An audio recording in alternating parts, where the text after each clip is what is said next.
Hey, what's up guys, Techtine here, and I am back again with a brand new video. So before I begin this one, as always, I want to thank you all so much for watching my content. If you enjoy my videos, make sure you leave a thumbs up. Also make sure you subscribe to the channel. The subscribe button is down below. It is much appreciated. And yeah, I'm really grateful for you guys. Okay, so with that being said, today we're gonna be finally reviewing the OnePlus Nord N20 5G. And recently OnePlus announced that this phone is officially released in an unlocked variant. So previously you can only get it under T-Mobile or Metro by T-Mobile, but now they changed it. They released an officially unlocked version. So definitely thumbs up for that.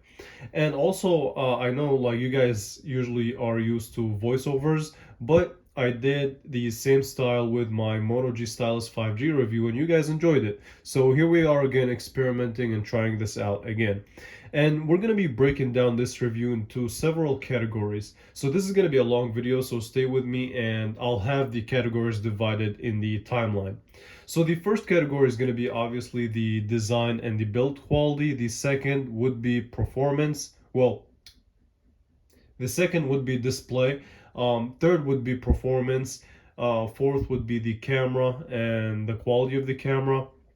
And finally, we're going to end it in a conclusion. So let's talk about design and build quality. Design initially is such a subjective topic. You either like it or hate it. Me personally, here's what I think of it. I think that it's a step in the right direction. I think I like the design of the boxier design. It provides a much better grip. It has a decent weight to it. And the color on this phone is nice. Now you may see like it may like show a reflection of like kind of dots, but they don't really provide any texture or anything like that. It's pretty much smooth throughout the phone. And on the back, you also have the triple camera setup, which we will talk about in a little bit as well. So stay tuned for that. Basically, um, there is quite a camera hump. So if you set the phone on a flat surface, it is going to rock back and forth. So definitely keep that in mind. And the sides are also made out of the same material. Pretty much this phone throughout is made out of plastic except for the front. Now, one weird addition that this phone has, I don't know, it may have a reason behind it, is this kind of a different style material on the bottom. So you go from this smooth kind of matte finish to this glossy blue material, which, okay, it kind of throws off the design, to be honest with you. But like I said, you're either gonna like it or hate it. Me personally, like I said, I think it's fine. Like I said, it's a step in the right direction. I like the design, and I see where OnePlus is going with it. Now, as far as the ports, and on the bottom of the phone, you do have like a 3.5 millimeter headphone jack. So thumbs up for keeping that. You also have a microphone, your USB-C port, as well as the speaker. And we're going to go ahead and test out the speaker in a little bit as well, so stay with me. On the right-hand side, you do have your power button, and the left-hand side does have your volume up and down. Now, as far as the button quality, they're clicky, tactile, and they're really good buttons. So the front houses your display. So it is a 1080p display, and it is AMOLED. So it's a 6.4-inch display, and it's 2400 by 1080p. Again, it's AMOLED, and it also houses your in-screen fingerprint sensor. So for a phone that costs $299 or $289, you're getting an in-screen fingerprint sensor, you're getting an AMOLED display, which is already a thumbs up for me. So unlocking this phone, so the fingerprint sensor is fairly reliable, so it gets my fingerprint right 8 times out of 10. Now, I haven't scratched my phone to test out whether it's going to work when the phone is scratched up. I really don't want to do that to my phone, so I'm not going to test it out for you guys. I'm sorry. So the display quality in general, though, is pretty decent. Like I said, it's an OLED screen. The quality itself, like it's decent. It's not the greatest OLED screen that I've seen, but it does get a fairly bright. So it has a peak brightness of 562. Now, one of the things that I did notice is that the viewing angles are not the best on this display. So when you tilt it sideways, it does bleed out quite a bit. So that just makes me question the longevity of this display and how burnouts are going to play a role of this phone in the coming years. So keep that in mind. You also have your front facing hole punch camera. Okay, and as far as the display goes, when it comes to video consumption and content consumption in general, and this is the part where you guys will get to hear the speaker. Hang on, let me play a video for you guys and then we'll talk about it. Hey, what's up guys, TechTine here, and I am back again with a brand new video.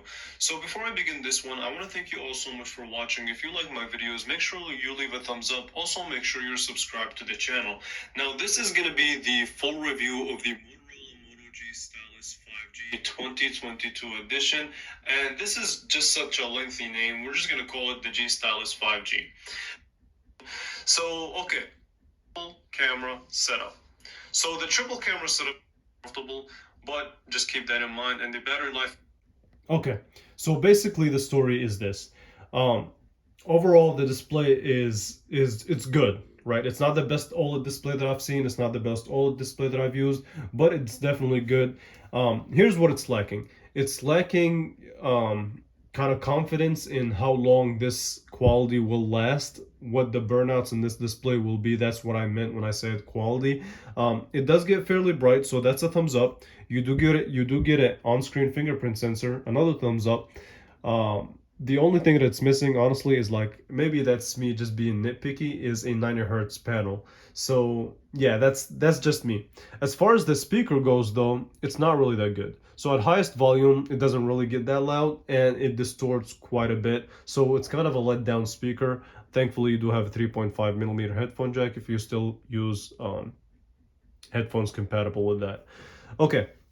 So moving on to performance, we're going to start and talk about the paper specs, and then I will give you guys my experience when it comes to performance. So the paper specs are the following. So the chipset that OnePlus decided to go with is the Qualcomm Snapdragon 695 5G GPU, and it does have 6 gigabytes of RAM, and the graphics chip is the Adreno 619, and it is based on an octa-core chip. So two of the cores are clocked at 2.2 gigahertz, where the other 6 are clocked at 1.7 gigahertz. And also the whole architecture behind this chipset is 6 nanometers. So you also get 128 gigabytes of storage, as well as a 4500 milliamp hour battery. So definitely a respectable spec. I did some benchmarks, so this should also tell us an idea of where this phone lands. Now what Geekbench gave me is not so, it gave me a respectable score. So a 478 single core and a 1441 multi-core. In comparison, the Stylus 5G 2022 edition had a higher single core and a higher multi-core, and I believe they use the same chipset. And I also did a 3D Mark test, which helps in the graphic intensive tests, and basically it gave me a score of 1191.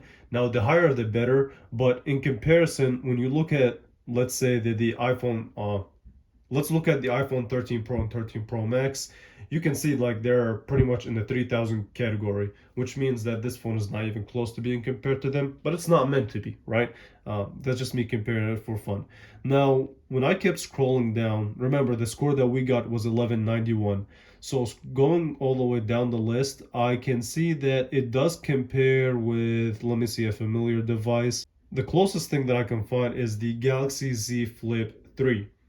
So that should give you a perspective. It's not a slouch. It's a pretty decent performer. It's just not as good as a flagship, which is obvious. It's only $300 of a smartphone. Now, the daily tasks as far as your daily activity goes, it's fast, it's fluid. So basically, opening up the phone app is really quick and snappy. Messaging app, same deal. Google, same deal. Your camera app, your photos app, everything else just opens up quickly and it's snappy, and the 6 gigabytes of RAM help you multitask like a boss. So keep that in mind. Overall, in a conclusion, for the performance, it does what it's supposed to. It's fast, it's fluid, it's definitely respectable in the smartphone world, and the performance gets a thumbs up from me. Now, the battery life is not the greatest, I'll be honest with you. I know it has an OLED screen, I know it has a 4500 milliamp hour battery, but I've seen smartphones at this price point perform better due to the fact that the kind of average battery life of a budget phone right now is 5,000 milliamp hour. So a smaller battery than normal, but the warp charge does charge this phone fairly quickly, and you get a full-fledged charger in the box. So that kind of makes up for it in a way. Now, next up, we are going to talk about this camera or the triple camera setup. And I did do a full in-depth camera review. Like I said, I'm going to leave that in the link description below. I do really highly recommend you guys check it out. It gives you a much more in-depth look. But let's go back and take a look at the photos that I've took. So basically the story for me behind this camera, first of all, the selfie camera is it's good. It's artificial though. So everything on this picture is just doesn't look as natural as you would think. Everything's just oversaturated.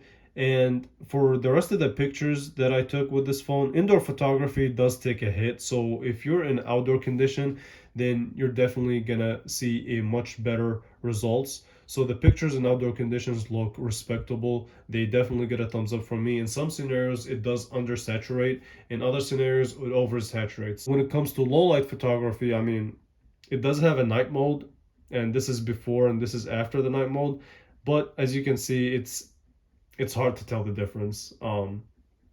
It's just not that good in night light photography, and the video quality is also respectable. It's decent.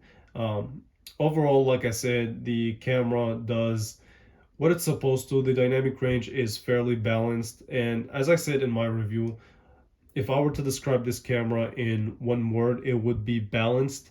So I know sometimes it can oversaturate, sometimes it can undersaturate, but it does a pretty good job in pretty much good lighting condition. So see the full camera review if you want to hear a much more in-depth look at it. So that will be linked in the description below. Now, let me give you guys a final conclusion because I know this video is running on like 15 minutes or 14 minutes, something close to that. Basically, this phone has some pros and it has some cons. So the pros for me has to do with the design. Like I said, design is a subjective thing. You may like it, you may hate it. So me personally, I like it. The display is also a positive thing. The only thing that it's missing is kind of quality, because we don't know how long, because only time will tell whether this display is going to last or not, since it's OLED. The other thing is the other positive thing is that they did include an on-screen fingerprint sensor. However, I do have to say this though, the vibrating motor on this phone is horrible. I mean, it's just not good at all. I know it's a $300 phone, but if they can include an on-screen fingerprint sensor, they can include a decent vibrating motor on this device. But that's my humble opinion. The camera is also respectable, so you will not be basically disappointed with this camera. It has a 64 megapixel main sensor, so definitely gets a semi thumbs up from me. It's not going to compete with flagships, but it does what it's supposed to. And overall, as a package, I think this phone is respectable. The only other letdown that I have is battery life and the speaker, but the speaker can be solved when you use headphones. The battery life, they kind of make up for it with the warp charger that they provide in the box, instead of you having to go buy a a wall adapter, since most phones nowadays don't even provide one. So with that being said, I mean, I want to put the phone down and I want to take a second and thank you all so much for watching. If you don't enjoy these videos where I'm just speaking my mind and just speaking my thoughts, let me know. I'll go back to the old style. I just want to experiment and see what would work better for this channel in the future. So if you made it this long, man, give yourself a thumbs up. You earned it. Let me know in the comments, and I'll definitely put your comment up there in the top. And with that being said, I want to thank you all so much for watching. I truly enjoy making these videos, so I hope you enjoy watching them. With that being said, I want to thank you all so much for watching, and I will definitely catch you guys in the next one. Thank you all for watching.